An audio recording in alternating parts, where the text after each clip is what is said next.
ونستعينه ونستغفره ونعوذ بالله من شرور أنفسنا وسيئات أعمالنا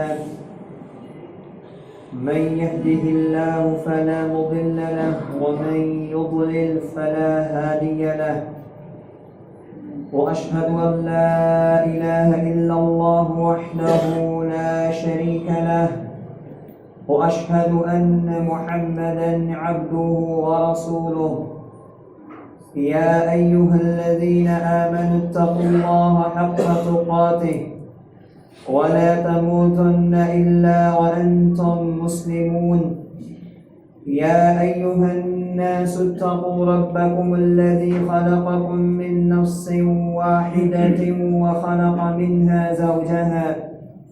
وبث منهما رجالا كثيرا ونساء واتقوا الله الذي تساءلون به والأرحام إن الله كان عليكم رقيبا يا أيها الذين آمنوا اتقوا الله وقولوا قولا سديدا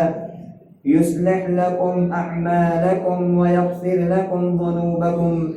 ومن يطع الله ورسوله فقد فاز فوزا عظيما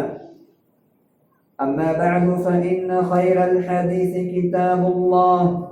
وخير الهدي هدي محمد صلى الله عليه وسلم وشر الأمور محدثاتها وكل محدثة بدعة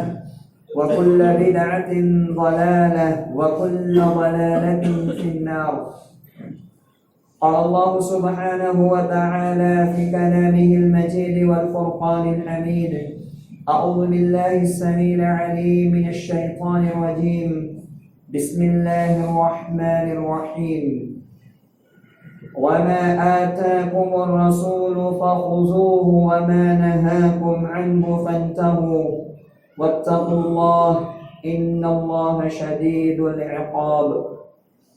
رب اشرح لي صدري ويسر لي أمري واحلل عقدة من لساني يفقهوا قولي اللهم انفعني بما علمتني وعلمني ما ينفعني وزدني علما.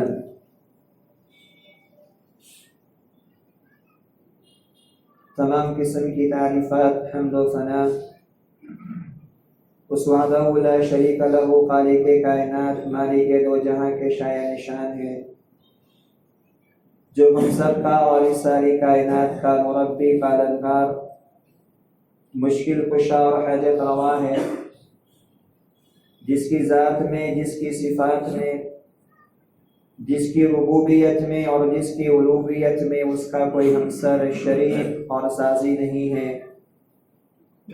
بعدہ لا تعداد انگنند درود و سلام نازل ہو اللہ کے تمام نبیوں، رسولوں، پیغمبروں پر، خصوصاً آخری نبی رحمت للعالمین خاتم النبیین محمد رسول اللہ صلی اللہ علیہ وآلہ وسلم پر۔ اللهم صل على محمد وعلى آل محمد كما صليت على إبراهيم وعلى آل إبراهيم إنك حميد مجيد. اللهم بارك على محمد وعلى آل محمد كما باركت على إبراهيم وعلى آل إبراهيم إنك حميد مجيد. عزیز ساتھیوں، نوجوان دوستوں، پردہ-نشین خواتین، نبی اکرم صلی اللہ علیہ وسلم کی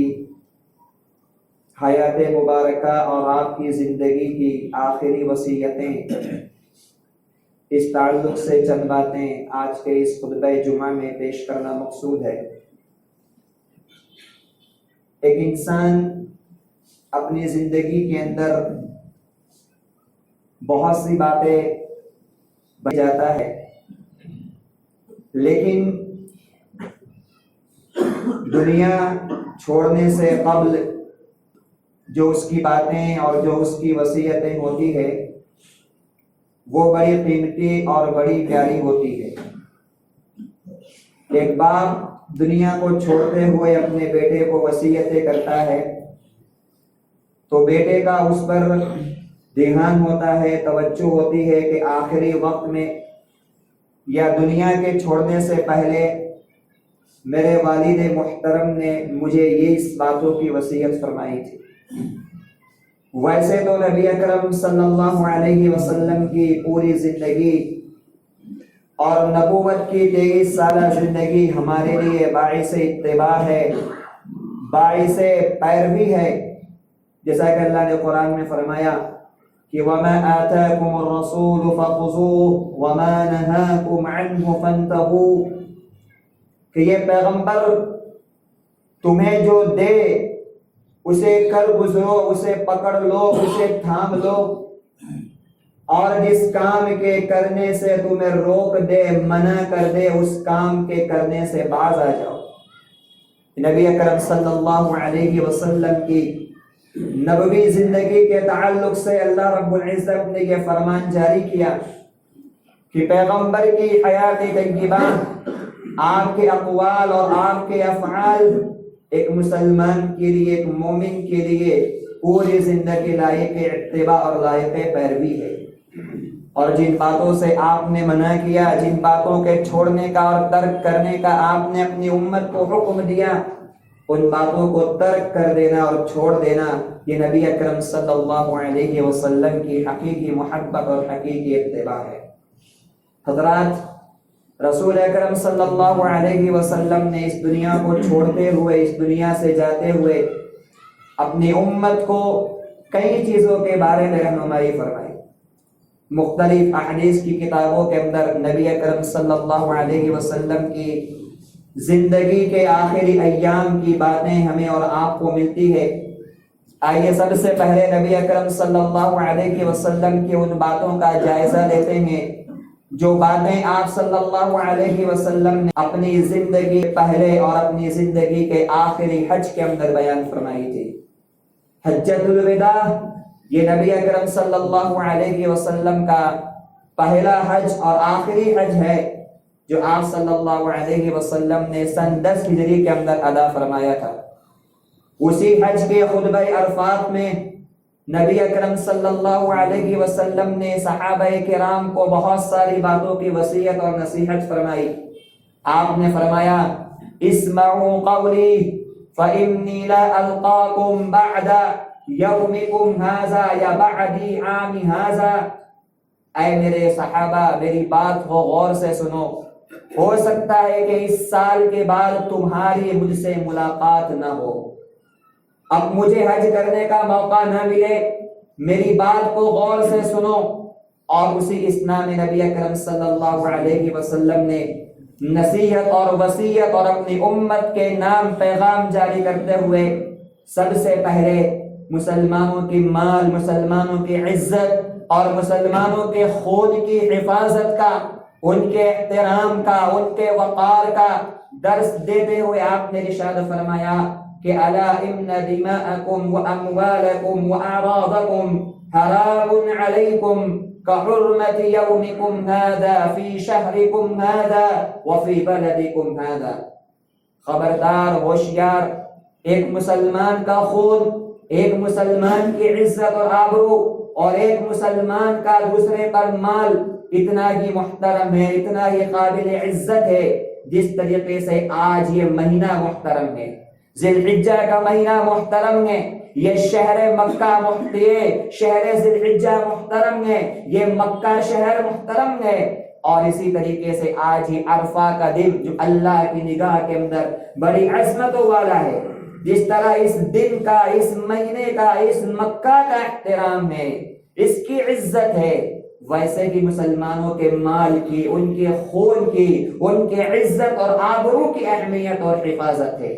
کبھی ناحق کسی کا خون مت بہانا، کبھی ناحق طریقے سے کسی کے مال پر قبضہ مت کرنا، کبھی ناحق طریقے سے کسی کی عزت سے چھیڑ چھاڑ مت کرنا۔ یہ نبی اکرم صلی اللہ علیہ وسلم نے اپنی آخری حجۃ الوداع کے اس خطبے میں اپنی امت کے نام یہ پیغام جاری کیا۔ پھر اس کے بعد اللہ کے رسول صلی اللہ علیہ وسلم زمانہ جاہلیت کے جو رسم و رواج تھے، زمانہ جاہلیت کے اندر پنپنے والی جو خرافات اور جو برائیاں تھی، ان برائیوں کی طرف اشارہ کرتے ہوئے آپ نے فرمایا کل شیء فی امر الجاہلیت تحت قدمی موضوع، لوگوں زمانہ جاہلیت کا ہر عمل، زمانہ جاہلیت کی ہر خرافات، زمانہ جاہلیت کی ہر برائی آج میں اپنے دونوں پیروں کے نیچے روند کر کے رکھ دیتا ہوں۔ زمانہ جاہلیت کی کوئی خرافات اور کوئی برائی اب نہیں چلے گی۔ زمانہ جاہلیت کے سارے خرافات کو، ساری برائیوں کو ختم کیا جاتا ہے، اور آج سے عمل ہوگا اللہ کے قرآن پر ہوگا، نبی اکرم کی حدیثوں پر ہوگا، آج سے اسلام کا نفاذ ہوگا، آج سے قانون شریعت کا نفاذ ہوگا، نبی اکرم صلی اللہ علیہ وسلم کے لائے ہوئے دین کی حفاظت اور اس کا نفاذ ہوگا۔ زمانے جاہلیت کے سارے رسم و رواج کو، ساری برائیوں کو آپ صلی اللہ علیہ وسلم نے سارے خرافات کو ختم کر دیا اور کہا کہ جتنی بھی باتیں تھی وہ سب آج دفن کی جاتی ہے، ختم کی جاتی ہے۔ اور پھر زمانے جاہلیت کے اندر جو آپس میں قتل و غارت گری کا معاملہ تھا، جو آپس میں جو ہے سود کا جو معاملہ تھا، اس سود کے معاملے کی طرف اور اسی طریقے سے اس خون بہانے کے معاملے کی طرف آپ نے ارشاد فرمایا کہ لوگوں یاد رکھو آج کے دن میں یہ اعلان کرتا ہوں کہ زمانے جاہلیت کے اندر جس نے بھی ایک دوسرے کا خون بہایا تھا وہ سب ایک دوسرے کو آج معاف کر دے، سب ایک دوسرے کو معاف کر دے۔ اور آج میں اپنی طرف سے خود آپ نے اپنا نمونہ بیان کیا، آپ نے اپنے خاندان کی مثال دی کہ میں آج یہ اعلان کرتا ہوں، میں یہ اعلان کرتا ہوں کہ میرے خاندان کے ابن ربیہ بنت حارث جو قبیلہ بنو سعد کا چھوٹا بچہ تھا، جسے قبیلہ بنو حذیل نے دودھ پیلے ایام میں قتل کیا تھا، آج میں اس کے خون کو معاف کرتا ہوں، آج میں اس کے خون کو بخش دیتا ہوں۔ میں کسی سے فدیہ اور دیت نہیں لوں گا، کسی سے انتقام نہیں لوں گا۔ تم سب سے بھی گزارش کی جاتی ہے کہ زمانے جاہلیت کے خون کے جو معاملات تھے ان سارے معاملات کو بھول جاؤ، ان سارے معاملات کو درگزر کر جاؤ۔ سود کے معاملے میں نبی اکرم صلی اللہ علیہ وسلم نے ارشاد فرمایا کہ زمانے جاہلیت کے جتنے ربا کے معاملات تھے، سود کا جو لین دین تھا، لینے کا معاملہ ہو، دینے کا معاملہ ہو، سود کے سارے معاملات کو ختم کر دو۔ زمانے جاہلیت کے مانے جانے والے سود کے رسم و رواج کو آج میں اپنے اس زندگی کے آخری خطبہ حج کے اندر اس کے ختم کرنے کا اعلان کرتا ہوں۔ اور خود آپ نے اپنے خاندان کی مثال دیتے ہوئے فرمایا لوگوں یاد رکھو میں اس بات کی شہادت دیتا ہوں اور اس بات کا ذمہ لیتا ہوں کہ میرے چچا عباس بن عبد المطلب کا اگر کسی سے سود کا لینا ہو یا کسی کا سود کا ان سے دینا ہو تو میں آج ان سارے سودی معاملات کو اپنی چچا کے ذمے سے معاف کرتا ہوں، ساخط کرتا ہوں، نہ وہ اب سود لیں گے نہ وہ سود دیں گے۔ کہ اللہ کے رسول صلی اللہ علیہ وسلم نے خود اپنی مثال بیان کر کے اس معاملے کو حل فرمایا، اس معاملے کو ناجائز قرار دیا کہ سودی کاروبار کا جو معاملہ زمانے جاہلیت کے اندر چلتا تھا یہ آج خطبہ کے اندر، اس آخری خطبہ حج کے اندر میں ان تمام امور اور تمام معاملات کو ختم کرتا ہوں۔ طریقے سے نبی اکرم صلی اللہ علیہ وسلم نے اپنے اس آخری خطبے کے اندر خواتین کے تعلق سے، عورتوں کے تعلق سے اپنی امت کو وصیت کرتے ہوئے ارشاد فرمایا فاتقوا اللہ فی النساء فإنکم مقستموہن بأمان اللہ واستحللتم فروجہن بکلمۃ اللہ۔ لوگوں اپنی بیویوں کے تعلق سے، اپنی عورتوں کے تعلق سے اللہ سے ڈرتے رہنا، اپنے خواتین کے تعلق سے، اپنی بیویوں کے تعلق سے اللہ سے ڈرتے رہنا۔ یہ اللہ کے پاس تمہاری امانتیں ہیں، یہ اللہ کے پاس تمہاری امانتیں ہیں، تم نے ان کی شرمگاہوں کو اپنے لیے اللہ کے کلام کے ذریعے حلال کیا ہے۔ وَاسْتَحْلَلْتُمْ فُرُوجَهُنَّ بِكَلِمَةِ اللَّهِ، ان کی شرمگاہوں کو تم نے اپنے لیے قرآن کی آیتوں کے ذریعے، اللہ کے کلام کے ذریعے، رب کے قرآن کے ذریعے حلال کیا ہے۔ ان کو دکھ مت دینا، انہیں پریشان مت کرنا، ان کے حقوق کا خیال رکھنا، ان کے ساتھ محبت بھرا برتاؤ کرنا، ان کے ساتھ نرمی بھرا برتاؤ کرنا۔ پھر نبی اکرم صلی اللہ علیہ وسلم نے اختصاراً ایک دوسرے کے حقوق کی طرف اشارہ کرتے ہوئے ارشاد فرمایا کہ تمہاری بیوی پر یہ حق بنتا ہے، تمہاری بیوی کے اوپر یہ حق بنتا ہے، بیوی کی یہ ذمہ داری ہے کہ اپنے شوہر کی خدمت کرے، اپنے شوہر کا ساتھ دے، اس کی عزت کرے، اس کا احترام کرے، اور گھر کے اندر کسی ایسے فرد کو، کسی ایسے اجنبی انسان کو داخل ہونے کی ہرگز اجازت نہ دے جس کا داخل ہونا اس کے شوہر کو ناپسند ہو، جس کا داخل ہونا اس کا شوہر ناپسند کرتا ہو، ایسے انسان کو کبھی بھی اپنے گھر کے اندر داخل نہ ہونے دے۔ پھر نبی اکرم صلی اللہ علیہ وسلم نے مردوں کا حق بتاتے ہوئے ارشاد فرمایا کہ وَلَكُمْ عَلَيْهِنَّ كِسْوَتُهُنَّ بِالْمَعْرُوفِ وَرِزْقُهُنَّ، تمہارے اوپر تمہاری بیویوں کا یہ حق ہے کہ انہیں کھلاؤ، انہیں پلاؤ، ان کی زندگی کی جائز ضروریات کو پورا کرنا، انہیں کھانا کھلانا، انہیں مسکن دینا، رہنے کے لیے جگہ دینا، اور اسی طریقے سے ان کے لباس کا انتظام کرنا، یہ تمہاری ذمہ داریوں میں سے ہے، یہ تمہارے حقوق میں سے ہے، اس کا خیال رکھنا۔ پھر اس کے بعد نبی اکرم صلی اللہ علیہ وسلم نے خطبہ حجۃ الوداع کے موقع پر کتاب اللہ کو تھامنے کی تعلیم دی، اللہ کے قرآن سے چمٹنے کی تعلیم دی، اور فرمایا ترکت فیکم ما ان تمسکتم بہ ما لم تزلوا بعدی کتاب اللہ، اے لوگوں میں تمہارے درمیان اللہ رب العالمین کی طرف سے اللہ کی کتاب قرآن مجید کو چھوڑ کر کے جا رہا ہوں، جب تک اس کو تھامے رہو گے، جب تک تمہارا اس کے ساتھ لگاؤ رہے گا، جب تک تمہارا اس کے ساتھ چمٹنا رہے گا، تم کبھی گمراہ نہیں ہو سکو گے، تم کبھی صراط مستقیم سے بھاگ نہیں سکو گے۔ اللہ کی کتاب کو اپنی زندگی کا اوڑھنا بناؤ، اللہ کی کتاب کو اپنی زندگی کا بچھونا بناؤ، تمہاری زندگی کا عمل اللہ رب العالمین کی کتاب کے مطابق ہو، قرآن کا پڑھنا تمہارا عمل ہو، قرآن سیکھنا تمہارا عمل ہو، قرآن کو اپنی زندگی میں نافذ کرنا ہے تمہاری زندگی کا مشغلہ بن جائے۔ نبی اکرم صلی اللہ علیہ وسلم نے ایک دوسرے روایات کے اندر نبی اکرم صلی اللہ علیہ وسلم نے اپنی سنت کو تھامنے کی بھی تعلیم دی ہے، کیونکہ قرآن مجید کا سمجھنا، قرآن مجید کا فہم، قرآن مجید کا تدبر اس وقت تک انسان کے لیے ممکن نہیں ہو سکتا جب تک کہ وہ نبی اکرم صلی اللہ علیہ وسلم کی سنتوں کا اور آپ کی احادیث کا سہارا نہ لے۔ اللہ کے رسول صلی اللہ علیہ وسلم نے ایک دوسری روایات کے اندر ارشاد فرمایا ترکت فیکم امرین لم تضلوا بعدہما کتاب اللہ وسنت نبیہ، میں تمہارے درمیان دو معاملے، دو چیزیں چھوڑ کر جا رہا ہوں، جب تک تھامے رہو گے اس کو کبھی تم صراط مستقیم سے بھٹک نہیں سکو گے، کبھی گمراہ نہیں ہوگے۔ ایک اللہ کی کتاب ہے اور دوسری میرے سنتیں ہیں، اس کے نبی کے طریقہ کار ہے۔ افسوس کہ آج اس امت مسلمہ نے نبی اکرم صلی اللہ علیہ وسلم کی زندگی کے اس آخری خطبے کی ان باتوں کو بھلا دیا ہے۔ اللہ کی کتاب سے ہمارا رشتہ ٹوٹ چکا ہے، نبی اکرم صلی اللہ علیہ وسلم کی لائی ہوئی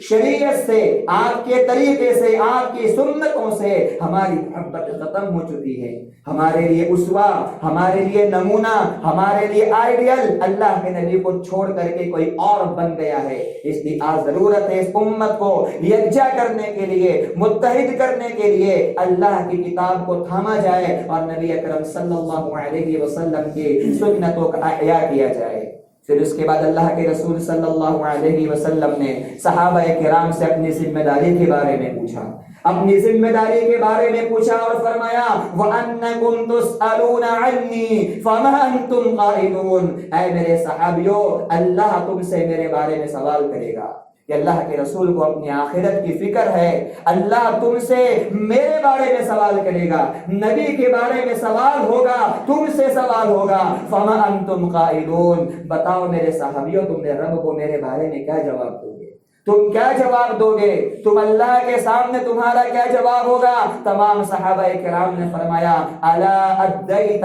ونصحت، اے اللہ کے رسول آپ نے اللہ کے پیغام کو پہنچا دیا، آپ نے اس کے حق کو ادا کر دیا، اللہ کی جو امانتیں تھی ان امانت کو آپ نے ہم تک پہنچا دیا۔ نبی اکرم صلی اللہ علیہ وسلم نے اپنی شہادت کی انگلی کو آسمان کی طرف اٹھاتے ہوئے صحابہ سے مخاطب ہوتے ہوئے ارشاد فرمایا اللہم اشہد، اللہم اشہد، اے اللہ تو بھی گواہ رہ جا، اے اللہ تو بھی گواہ رہ جا کہ آج میں نے تیرے دین کی باتوں کو، تیرے دین کے احکامات کو تیرے بندوں تک پہنچا دیا ہے۔ یہ نبی اکرم صلی اللہ علیہ وسلم کی یہ زندگی کے آخری خطبے کے چند اقتباسات تھے، مختلف حدیثوں کا نچوڑ تھا جو میں نے آپ کے سامنے بیان کیا، جس میں پیارے نبی صلی اللہ علیہ وسلم نے اپنی زندگی کے حجۃ الوداع کے موقع پر یہ بہت سارے پیغامات اور نصیحتیں ہمارے لیے، صحابہ کے لیے اور آنے والی نسلوں کے لیے آپ نے بیان فرمائی۔ اب ہمارے لیے ضروری ہے کہ ہم اللہ کے نبی صلی اللہ علیہ وسلم کی ان باتوں کو، ان حدیثوں کو، ان پیغامات کو اپنی زندگی کے اندر نافذ کرے۔ پھر اس کے بعد آئیے ان باتوں کا جائزہ لیتے ہیں جو اللہ کے رسول صلی اللہ علیہ وسلم نے اس وقت ارشاد فرمائی تھی کہ آپ کی زندگی کے اندر 4 سے 5 دن باقی رہ گئے تھے۔ آپ صلی اللہ علیہ وسلم حجۃ الوداع کے بعد جب مدینہ منورہ تشریف لے گئے تو اللہ کے نبی صلی اللہ علیہ وسلم تقریباً 2 مہینے کے بعد، 2 مہینے کے وقفے کے گزر جانے کے بعد اللہ کے رسول صلی اللہ علیہ وسلم کی طبیعت خراب ہونے لگی، کمزوری آنے لگی، جسم کے اندر بخار وغیرہ کی شدت شروع ہو گئی۔ اللہ کے رسول صلی اللہ علیہ وسلم نے مختلف ایسی باتیں بیان کی جو اللہ کے رسول صلی اللہ علیہ وسلم کی وفات اور آپ کی موت کی طرف نشاندہی فرما رہی تھی۔ اللہ کے رسول صلی اللہ علیہ وسلم کی جب تکلیف زیادہ ہو گئی تو صحابہ کرام بے چین ہو گئے،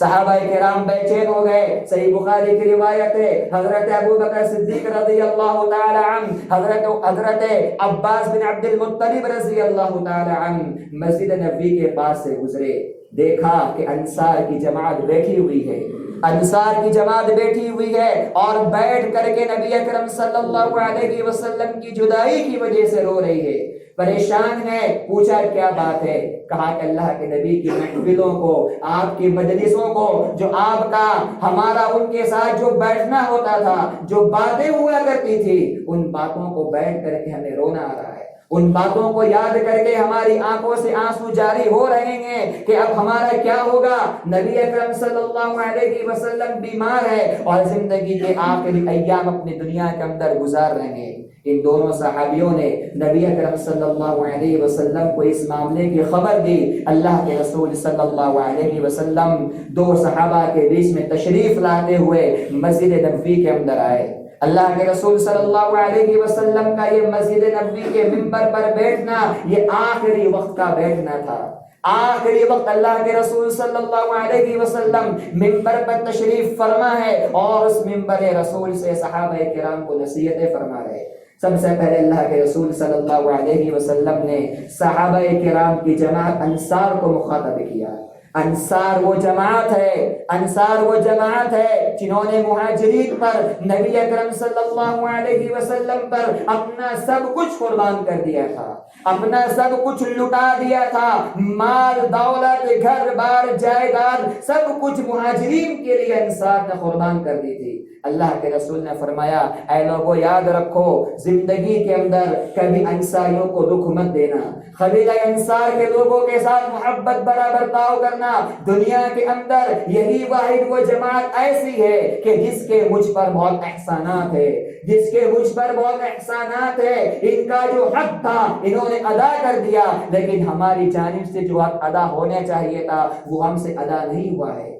تم ان سے محبت کرنا، ان کے نیکوکاروں سے محبت کرنا، اور اگر کبھی آئندہ نسلوں کے اندر ان میں سے کوئی برا پیدا ہو جائے تو اس کی برائی کو تجاوز کر دینا، درگزر کر دینا۔ پھر نبی اکرم صلی اللہ علیہ وسلم نے اپنے اس خطبے میں یہ بھی ارشاد فرمایا کہ اللہ رب العزت نے ایک بندے کو اختیار دیا ہے، ایک بندے کو اختیار دیا ہے، وہ چاہے دنیاوی زندگی کو اختیار کرے، اگر وہ چاہے تو اپنے رب کے پاس موجود نعمتوں کے اندر چلا جائے، تو اس بندے نے اپنے رب کے پاس موجود نعمتوں کو پسند کر لیا ہے، اپنے رب کے پاس موجود نعمتوں کو چن لیا ہے، اب وہ اپنے رب کی نعمتوں میں جانا چاہتا ہے۔ یہ سن کر کے ابو بکر صدیق رضی اللہ تعالی عنہ زار و خطار رونے لگے، زار و خطار رونے لگے۔ ابو سعید خدری رضی اللہ تعالی عنہ بیان کرتے ہیں ہم نے دیکھا، ہم نے کہا دیکھو اس شخص کو دیکھو، اس شخص کو دیکھو، اللہ کے رسول تو ایک شخص کے بارے میں بیان کر رہے ہیں، ایک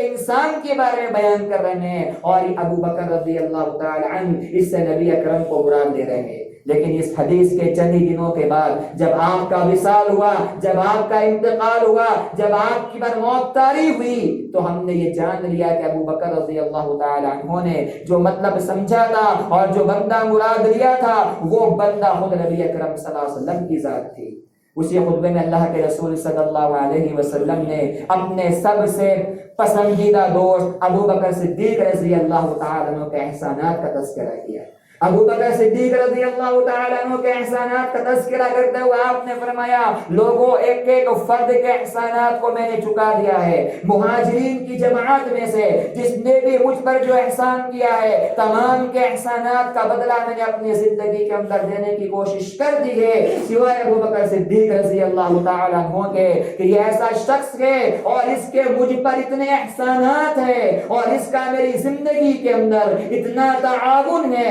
اتنے احسانات ہے کہ وہ بکر صدیق کے احسانات کا بدلہ نہیں چکا سکتا،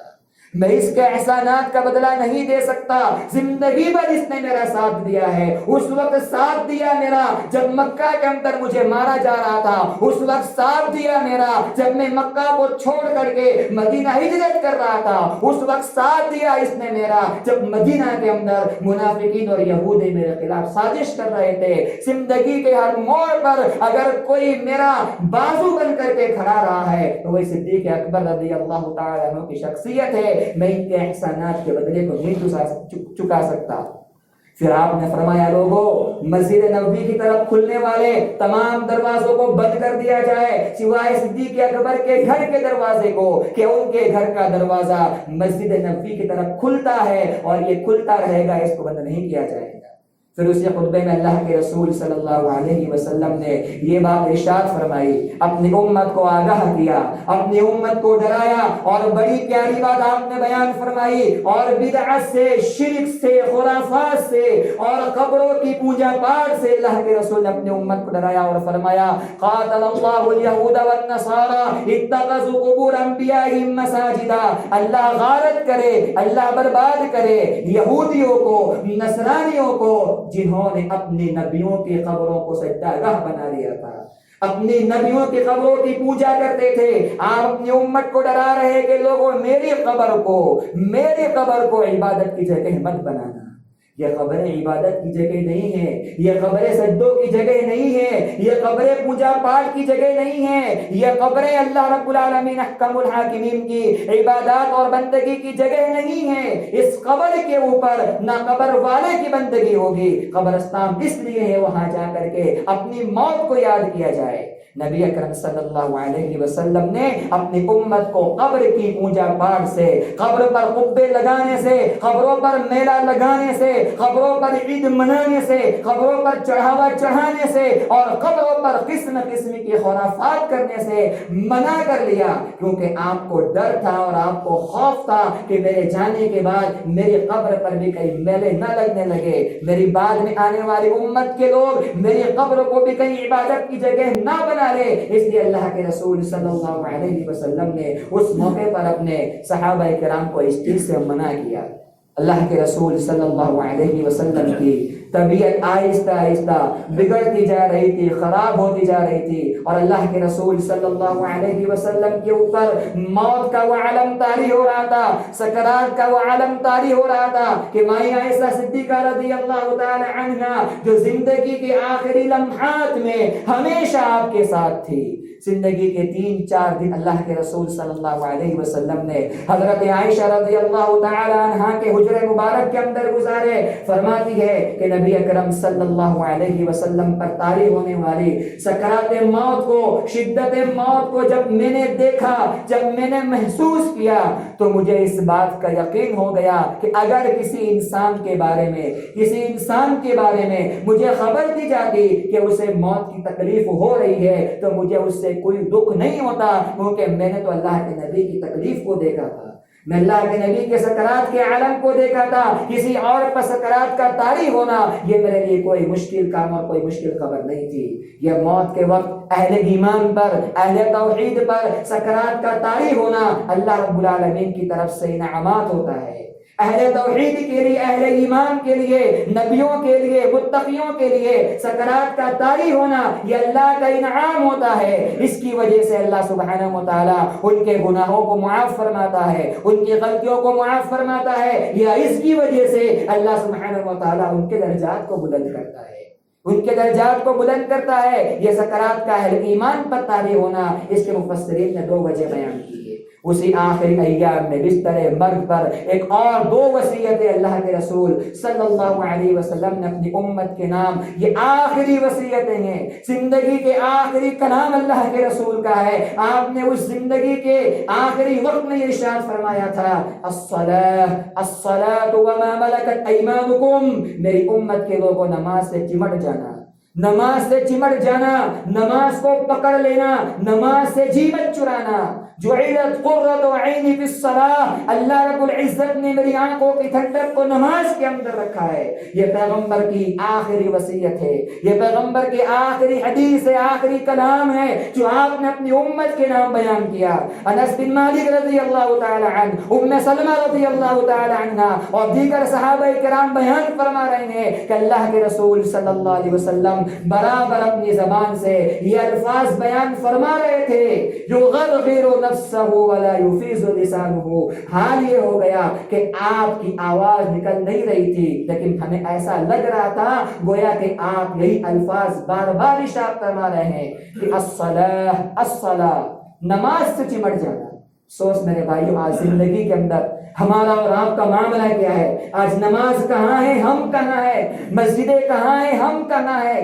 دنیا کی ہر شے آباد ہے، دنیا کی ہر چیز آج آباد ہے۔ اگر کوئی چیز ویران ہے تو اللہ رب العالمین کی مسجدیں ہیں۔ آج ایک مسلمان کو 5 وقتہ نماز پڑھنے کے لیے وقت نہیں ہے۔ آج ایک مسلمان کے پاس اللہ رب العالمین کے سامنے سر جھکانے کے لیے وقت نہیں ملتا ہے۔ یہ اللہ کے رسول صلی اللہ علیہ وسلم کی زندگی کی آخری وصیت اور آخری نصیحت ہے کہ نماز سے چمٹ جانا یہ تمہارے لیے بہتر ہے، دنیاوی اعتبار سے بہتر ہے، اخروی اعتبار سے بہتر ہے۔ اور دوسری بات بیان فرمائی، وما ملکت ایمانکم، وما ملکت ایمانکم، جو تمہارے ماتحت لوگ ہیں، تمہارے غلام ہیں، تمہارے نوکر ہیں، جو تمہارے ماتحت کام کرنے والے ہیں، ان غلاموں کے ساتھ، ان خادموں کے ساتھ، ان نوکروں کے ساتھ محبت بھرا برتاؤ کرنا، محنت سے زیادہ کام مت لینا، ان کے ساتھ حسن سلوک کرنا، ان کے ساتھ نرمی کا برتاؤ کرنا، ان کے ساتھ محبت کا برتاؤ کرنا۔ یہ نبی اکرم صلی اللہ علیہ وسلم نے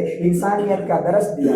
یہ انسانیت کا درس دیا کہ اگرچہ وہ تمہارے خادم ہیں، تمہارے نوکر ہیں، تمہارے گھروں میں کام کرنے والے ہیں، تمہارے ماتحت کام کرنے والے ہیں، تمہاری دکانوں میں، تمہارے مکانوں میں تمہارا کام کاج کرنے والے ہیں، لیکن ان کے ساتھ بھی نرمی کا برتاؤ، ان کے ساتھ محبت کا برتاؤ، ان کے ساتھ بھی جو ہے درگزری کا معاملہ کرتے رہنا۔ یہ اللہ کے رسول نے انسانیت کا درس دیا۔ غلام ہے تو کیا ہے، نوکر ہے تو کیا ہے، خادم ہے تو کیا ہے، آخر انسان تو ہے نا۔ انسانیت کا درس دیا اللہ کے رسول صلی اللہ علیہ وسلم نے کہ بیجا کسی کی مجبوری کا فائدہ مت اٹھانا، بیجا کسی کی پریشانی اور مجبوری کا فائدہ اٹھا کر کے اسے تکلیف مت دینا۔ تو یہ نبی اکرم صلی اللہ علیہ وآلہ وسلم کی یہ چند باتیں تھی جو آپ نے مرض الموت میں ادا فرمائی۔ جب آپ دنیا سے جانے والے، رخصت ہونے والے، چند دن یا چند گھڑیاں آپ کی زندگی کے اندر باقی ہیں، یہ پیغامات اللہ کے رسول صلی اللہ علیہ وسلم نے اپنی امت کے نام جاری فرمائے۔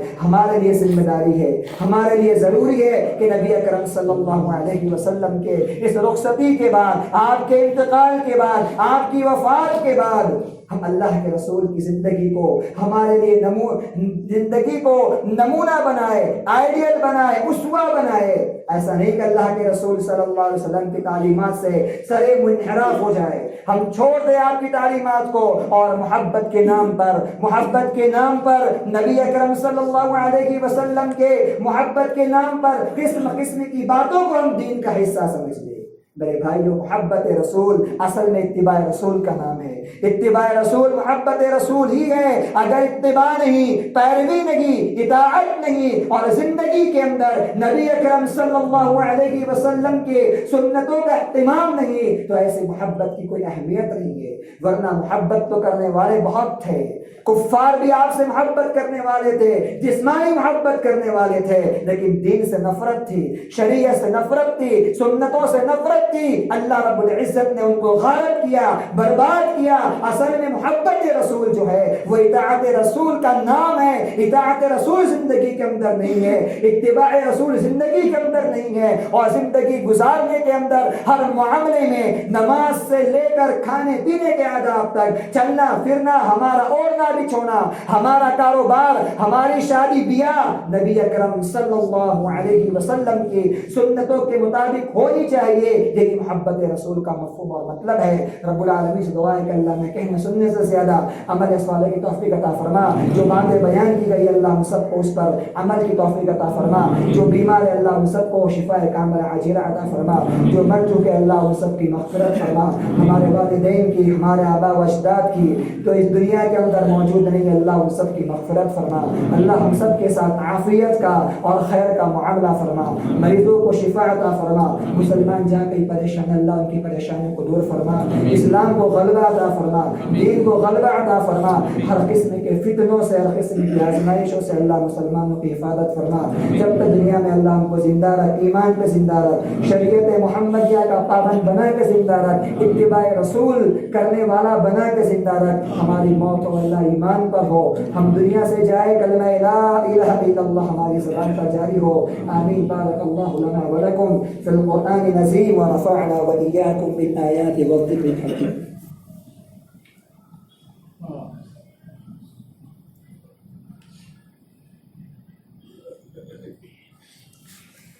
إن الحمد لله نحمده ونستعينه ونستغفره ونعوذ بالله من شرور أنفسنا وسيئات أعمالنا.